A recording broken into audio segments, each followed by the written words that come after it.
Yes, indeed. At this time, yes. Of course, it's time to take Nigerians to the social media space where Rena Obozeghie, I'd like to call that name before, Onoshiorena Obozeghie, will be leading us into the social media space. So, Thank you. Good morning. You're welcome. So, we'll leave it to you to tell us what's happening. Absolutely. Thank you. See you later. Yeah. Well, it's not all good on the space of social media, not even so good on Kakaaki Social this morning, because my constituent netizens have absolutely nothing to celebrate with the development from Ekiti State, which is taking the most part of the show today. Well, let's start with the kidnappers and 5 pupils, 4 staff members of the Apostolic Faith group of schools that have, the kidnappers have reached out, making their demands of 100 million naira as communicated to the school authority. Well, the 9 of them were taken away on Monday on their way home after school. The principal of the secondary section, Boje Olanireti, confirmed this, and he is stressing that as they reached out, you would see what the principal is saying in the next slide. He said they picked 5 students and 4 members. They, after that, asked others to go. The 5 students comprised 2 from the secondary school and the 3 from primary school, while the 4 staff comprised 2 teachers, 1 driver, and 1 bus assistant. By the time they opened communication, they first called the husband of one of the teachers and demanded 10 million naira for each kidnapped victim, but when they later called the headmaster, they demanded 100 million naira for all of them. And then, well, in same light, and then, of course, similarly on Monday, gunmen killed 2 Ekiti monarchs, the Onimojo of Imojo, Oba Olatunde Olushola, and the Eleson of Eson Ekiti, Oba Babatunde Ogunshakin. Well, the Alara of Ara Ekiti, Oba Ade Bayo Fatoba, could narrowly escape. The traditional rulers were returning from a function in Kogi State when their vehicles ran into kidnappers who were operating on the highway in the Ikole local government area of Ekiti State. Well, a visibly pained female mourner says one of the kings during election had mandated every electorate in the area to vote the All Progressives Congress APC, and so the government's attention must be turned to them. Excellency, ibi ni baba ìjókòó sí tó sọ pé ẹ máa tẹ APC, ẹ máa tẹ APC, ẹ máa tẹ APC. It's one in the town. Excellency, ó ti ṣẹlẹ̀ báyìí. Tá mọ̀ pé Ọlọ́run túṣìírí wọn. Àmín. Ṣé mọ̀ pé àwọn tó ti kú, wọ́n ti tún kú báyìí. Ẹ wo gbogbo àwọn ọba Ìkọ̀lé local government tó jókòó. Ìgbà tó bá ti ń pa àwọn ọba, kí ni ti àwa ìbẹ́ ẹ̀? Excellency, àwọn bòróró wọn ò tiẹ̀ já gbádùn bí. Ìpakúpa náà pa àwọn èèyàn wá. Bọ́dẹ̀ mọ́ ká ṣe é ṣe fún yín lórúkọ Jésù o. Ẹ wá bá ìyá dúpẹ́ lọ́wọ́ yín. Ẹ má fi wá lẹ̀. Ọlọ́run ò ní fi yín lẹ̀. Ibi tí bàbá ìbáṣẹ́ dé. Meanwhile, a lawmaker, Akin Rotimi Jr., broke down in tears on Tuesday on the floor of the House of Representatives at resumption while lamenting the killings of the 2 traditional rulers and others in Ekiti State. Rotimi Jr., a member representing Ekiti North, 1 Ikole Oye federal constituency, called the attention of the House to the heinous killings by gunmen. The topography of the area and the bad roads, there's been an incursion of murderous elements who parade themselves as headsmen, leading to heightened insecurity.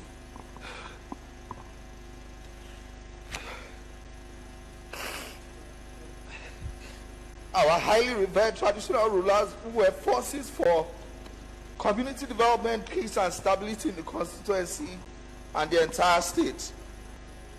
The House also urges the security agencies to put all measures in place to rescue the school children and teachers who were abducted in Emure Ekiti. The House also mandates the House Committee on Legislative Compliance to ensure compliance and report back to the House. So I so move the system. All right, let's have some reactions to this. Only one shadow says, stop this pretense. Ekiti State voted Tinubu on credit. Tinubu literally stood on a podium and told you he will continue from where Buhari stopped. Why did you not believe him? And also in reaction on Instagram is Papi, who says, now una vote first reach Abuja before Abuja, Nasarawa and Kogi during presidential election. Now una first they cry. But then for Omoduduwa, he says, trust these people at your own risk. For this user, Zolonzo, he says, to all who think that a passionate, young and vibrant politician who cares and touches base with people in his constituent is shedding crocodile tears. It makes me conclude that we are not ready for the change that we yearn for. I know him personally and I have been to the constituent he is talking about. The man is a lover of his people and sincerely wants the best for the nation at large. May the Almighty help us all.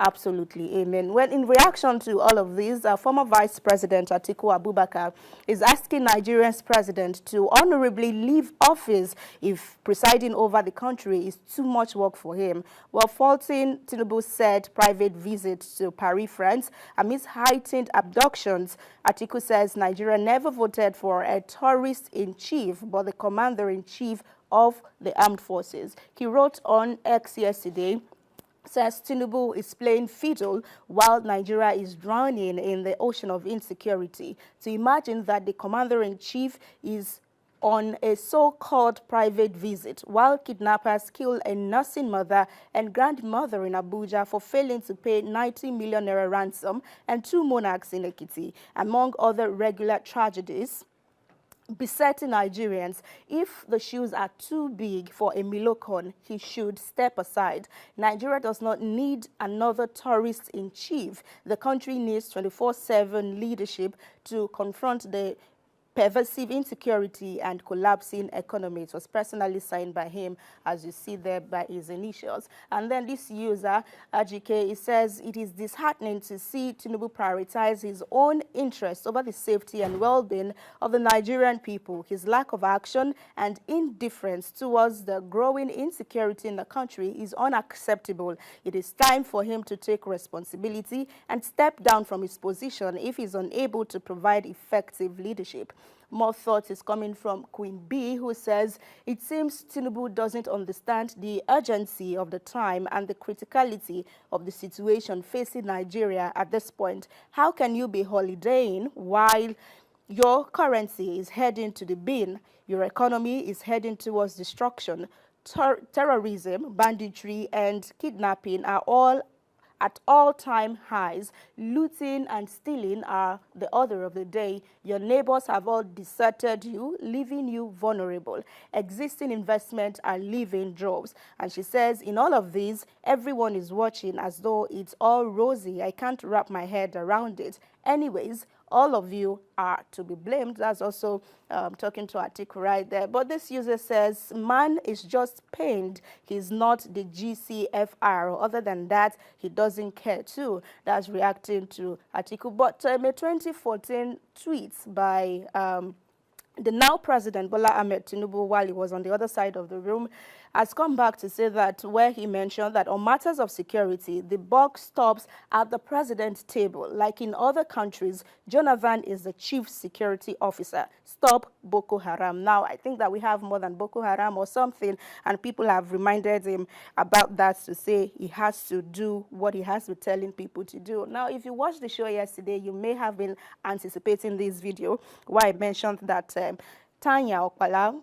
who was one time a lawn tennis champion for Nigeria, has met with the Ministry or the Commission for Women Affairs in Anambra State, where her father is from. And then she shared that story. Basically, she's not okay with the lifestyle in Nigeria.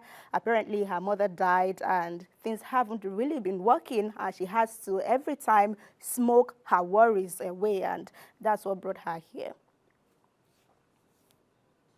Because I used to be a lawn tennis player for Nigeria, and I've traveled all over the world participating in tournaments and winning gold medals for the country all the time.